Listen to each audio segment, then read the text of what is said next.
Tusculum knocks off Lincoln Memorial University here tonight.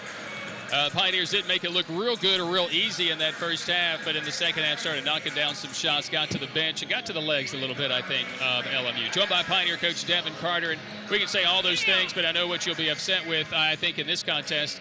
Too many easy buckets made by LMU in this contest. Yeah, I thought we gave away too many easy buckets. I mean, just situations where we got to protect the basket and felt like we gave up too many easy ones at the basket. And you go through a game like this, I mean, you know, our job is to always try to hold our opponent under 50.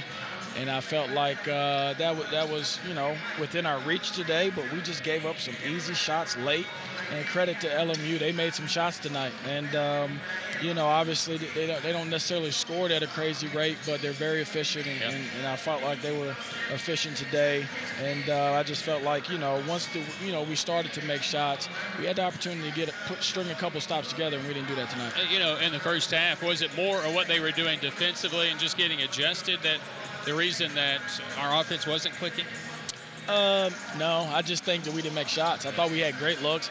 I told our kids at the half, you know, you got great looks. We just got to step in and knock them down. And credit to our kids to come out in the second half and shoot 40-some%, 44% from the field. You know, it was a testament to them. I just told them to stay with it. They did. They kept taking shots, and it worked out in our favor. Definitely shot the ball a lot better in the second half, and it gave us a chance to kind of get out and extend that lead a little bit. And you know, Arnwine, and I've continued to praise her. I mean, she went, I don't know if it was the holiday blues that she had, but you know, was at 17% through about a 9-game stretch shooting the basketball. Right now, she's the best in the league by far. 62% from the field in her last 6 games. She's somewhere in the neighborhood of 55% from 3. We got to get her better at the free throw line. But her and Wilson combined for 10 3-pointers in this contest really set you apart in the second half. For sure. And the thing with Jayla is that, I mean, I tell our kids all the time is that you stay the course and great things happen. And Jayla's a prime example of that. I mean, couldn't have happened to a better kid because she puts the work in. She's a great teammate. And I think that's the best characteristic you have as a player. She's a phenomenal teammate. She works her butt off. She leads us. And, you know, it's just amazing that a kid, you know, comes in. She comes in as a walk-on, and now you're looking at 4 games over double digits, very efficient from the field.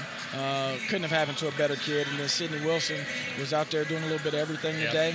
Casey Johnson and Maddie Sutton were absolute beasts on the boards today, and just an all-around team effort. And to beat the boards, 42-26, 16 offensive rebounds. You don't get all the second-chance points out of that, but you just really grinded the game out that way. Yeah, we had to grind it out, and I think that's, you know, really, you know, a testament to our team. I think that the game wasn't pretty.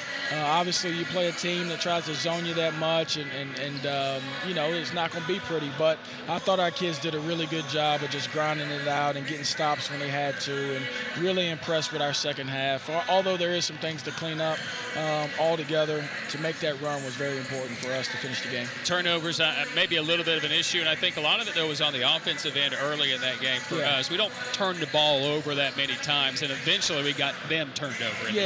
And you know, I think a lot of it was just hesitation, and you know, I'm not a big proponent of that. I'm a big proponent of attacking and going, and you know, if you're gonna make a mistake, make it at 100%. I felt like we were thinking too much, and you know, second half we're a little bit better, still not where we needed to be, but you know, I felt like the turnovers that we had were our fault, and so we got to be a little bit better in that. Got to clean some things up and then go from there.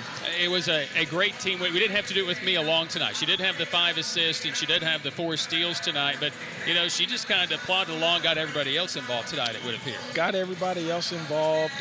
You know, leads us with 4 steals again, and you know, I felt like, you know, she fell and hit her arm a little bit, and you know, but she's gonna be okay. She finished the game strong. She did a great job handling the ball, forcing turnovers, and distributing the ball. I mean, you look at our scoring output today, 4 starters in double figures, and really impressive, you know, from our point guards to be able to distribute the ball to their teammates today. Potentially, you could play the #1 team in the league this Saturday. A minute to play there. Catawba leads by 5 against Anderson, and a game you guys didn't play great in here against Catawba. Feel as if you owe them a little something. However, owe them or not, they're a solid basketball team. Solid basketball team. They make you play. They make you think. They make you do a little bit of everything. They're really tough. Really tough team. And, it's a place that's tough to play in as well. I mean, Catawba's a tough place to play. We're going to have to go in there and knock down shots. Most importantly, we're going to have to value the basketball. They force you to value the basketball, and so they're going to test us. It's just going to be a matter of details in that game. And Coach Baxter's got a great squad, but we got to go in and execute our game plan, value the basketball, and it should be a good one. 5th straight win. Congratulations. Thank you, brother. Pioneer coach Devan Carter. The Pioneers get the win, their 2nd straight against the LMU Rail Splitters, also their 3rd in the last 4 games. We'll have some final numbers and moments right when we return after this. It's Pioneer basketball. It continues here on the Pioneer Sports Network.